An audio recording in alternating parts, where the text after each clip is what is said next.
شان ہے، کلمہ نہیں چھوڑا. حضرت بلال رضی اللہ تعالیٰ عنہ کا واقعہ ہمارے سامنے ہے. کیا نہیں کیا گیا تھا، ہر طرح کی سزائیں دی گئی، مگر آپ نے بھی جیسے جیسے امیہ مارتا تھا ویسے ویسے عہد کی آواز بلند ہوتی تھی، ویسے ویسے عہد کا معنی کہ اللہ ایک ہی ہے، ایک ہی عہد، قل هو اللہ احد. تو جیسے جیسے وہ مارتا تھا نا ویسے ویسے عہد کی آواز بلند ہوتی تھی کہ یہ جو تم پوچھتے ہو یہ الہ نہیں ہے، یہ رب نہیں ہے، یہ معبود نہیں ہے، معبود صرف احد ہی ہے، وہ ایک ہی ہے. قل هو اللہ، وہ ایک ہی ہے معبود حقیقی، صرف وہی عبادت کے لائق ہے، اس کے علاوہ اور کوئی عبادت کے لائق ہے. تو یہ کیا تھا؟ ان کے اندر عشق رسول تھا، اس کے رسول کی شمع ان کے اندر روشن تھی. ہاں تو پھر کہنا لے کہ عشق کردہ صدا اپنی مرضی کم، سارے مل کے کہہ لیں عشق کردہ اپنی مرضی دے کم، نہ اراب خدا نہ قراب خدا.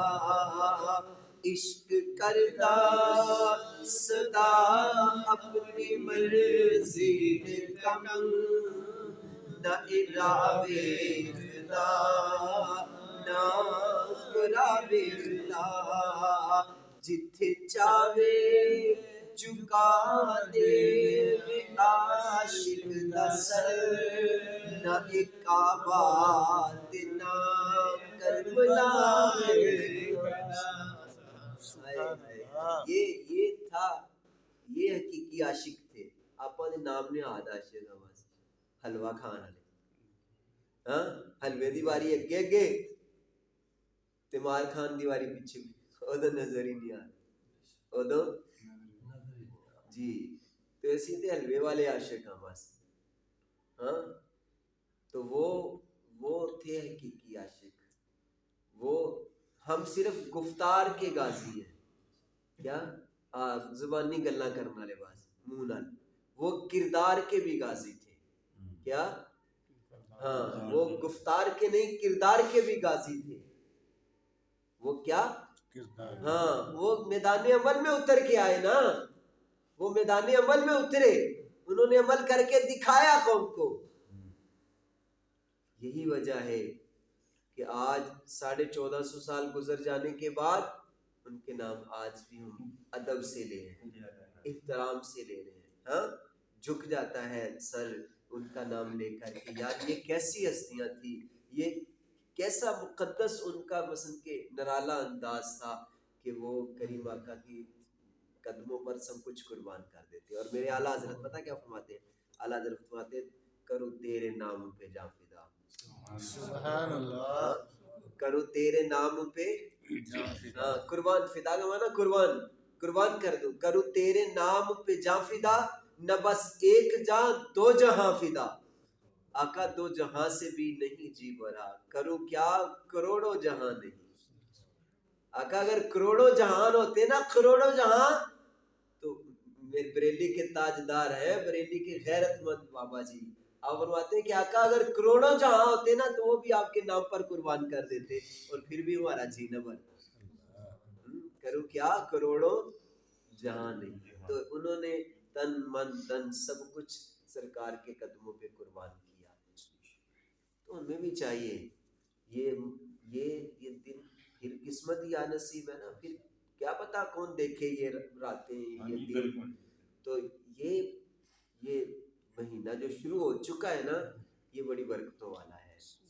ہاں اس میں نیکیوں کا اجر بڑھا دیا جاتا ہے، نیکیوں کا بہاؤ تیز ہو جاتا ہے، معافی جناب مل جاتی ہے گناہوں سے. دیکھیں کہ روزہ ایک رکھنا ہے، فرمایا رجب کے پہلے دن کا روزہ 3 سال کے گناہوں کا کفارہ ہے. سبحان اللہ. 3 سال کے صغیرہ گناہوں کا کفارہ ہو جائے گا ایک دن کا روزہ ایک ہے. اجر دیکھیں کتنا ہے. پھر فرمایا جو آج کی رات جو ہے وہ عبادت کرے، دن کو روزہ رکھے اور فرمایا اس سے داخل جنت کیا جائے، جنت میں داخل ہو۔ اچھا ایک بار اور، یہ ابھی معراج کی رات آنی ہے 26ویں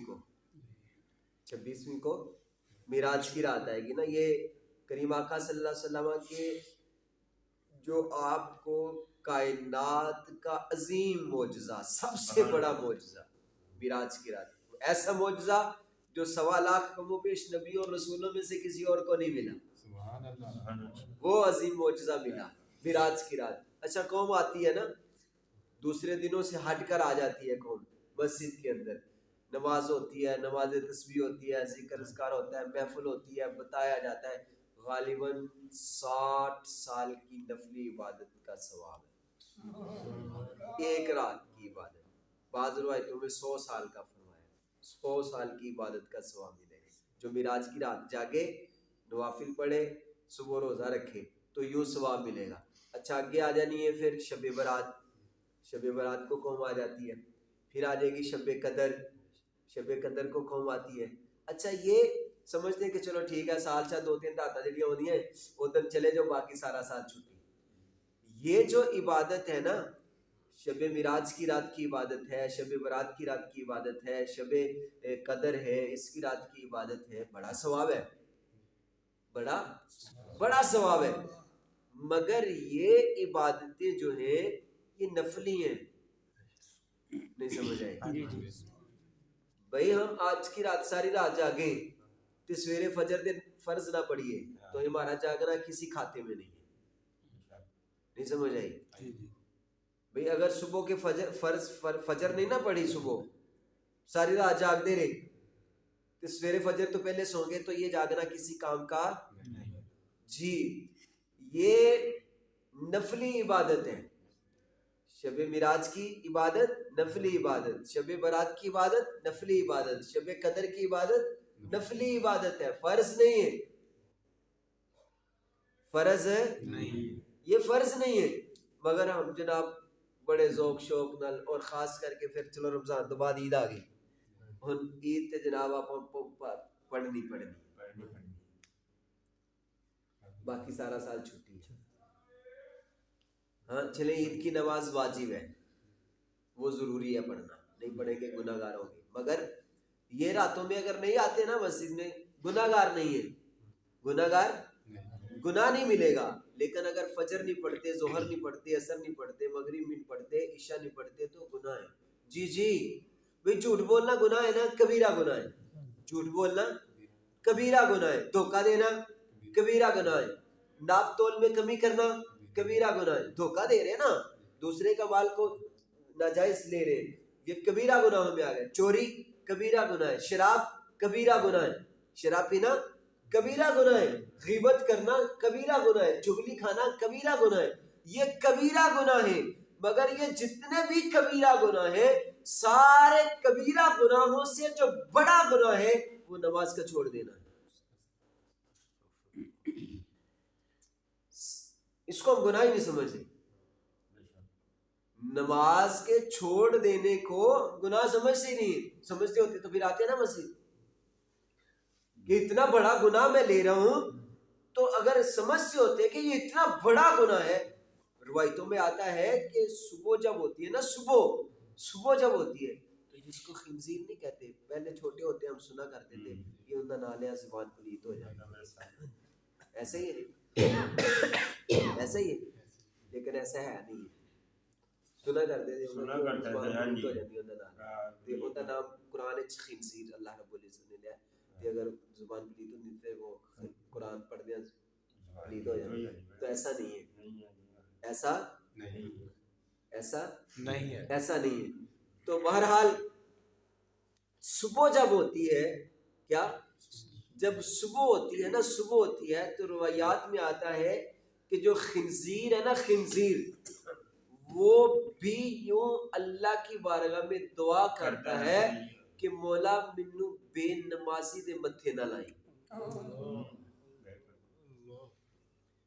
خنزیر بھی پناہ منگدا ہے بے نمازی کولوں کہ کدرے اللہ دا عذاب ہوندے تے آوے تے ممی نہ میرے لپیٹ دے آ جاواں، میں بھی کہیں اس کی لپیٹ میں نہ آ جاؤں. خنزیر وہ نجس العین ہے.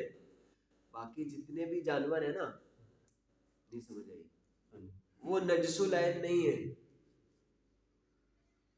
کتا ہے نا، کتا ناپاک ہے. کیا ہے؟ مگر وہ نجس العین نہیں ہے. کپڑوں کو لگ جائے گا تو کپڑے ناپاک نہیں ہوں گے. ہاں اگر اس کا لعاب لگ جاتا ہے، کتے کا لعاب اگر کپڑوں کو لگتا ہے تو پھر کپڑے ناپاک ہوں گے. اگر ویسے خشک کتا تھا، اس پہ نجاست وغیرہ نہیں تھی، ویسے کپڑوں کو لگ گیا، سارا ہی لگ گیا کپڑوں کو، پھر بھی کپڑے ناپاک، وہ نجس العین نہیں ہے. کتا نجس العین نہیں ہے، بلکہ کتا ایسے بھی ہے جو انسانی صورت میں جنت میں جائے گا. یار ایک وہ کتا بھی ہے کہ جو قیامت والے دن انسانی صورت میں جنت میں جائے گا. اس کی عظمت ہے اصحاب کہف کا جو کتا ہے، غار پہ بیٹھنے والا. جنو نسبت پاکاں دی مل جائے او جنتی، جنو نسبت پاکاں دی، جنو نسبت پاکاں دی مل جائے او جنتی، جنو نسبت پاکاں دی مل جائے او جنتی. پاویں کتا ہوئے بیٹھا کسی غار دے بوہے تے، پاویں کتا ہوئے بیٹھا کسی غار دے بوہے تے. اب یہ نجس العین نہیں ہے. یہ یہاں سے یہ بھی پتا چلا کہ نیکوں کی صحبت جو ہے وہ تو کتا ان کی صحبت میں آ جائے تو اسے بھی فائدہ ہوتا ہے. تو اگر آقا کا غلام ولیوں کی صحبت میں چلے جائے تو اسے کتنی برکتیں ملتی ہوں گی. یہ بھی عقیدہ ملا.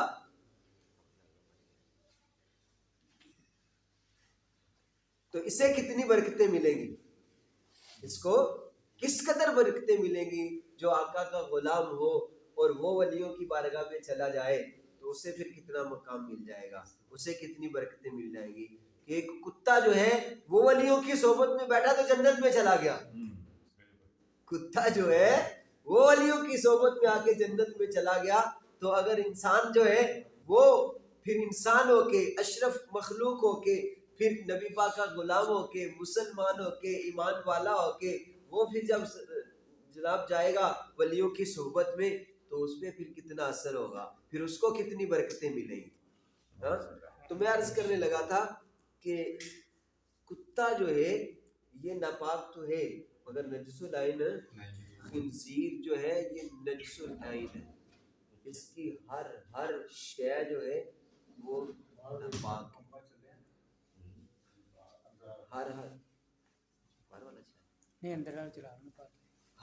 شے جو ہے اس کی جی اس کی کھال بھی پاک، اس کے بال بھی ناپاک، اس کی کھال بھی ناپاک ہے، بال بھی ناپاک ہے، ہر شے اس کی ناپاک ہے. نجس العین کا مطلب یہ ہے. اور کسی صورت میں بھی پاک نہیں ہو سکتا، یہ نجس العین ہے. ٹھیک ہے. تو اب جو ہے یعنی یہ بھی یعنی یہ جو یعنی کہ اس قدر کائنات کا یہ برا جانور ہے تو یہ بھی بے نمازی سے پناہ مانگتا ہے. یہ بھی بے نمازی سے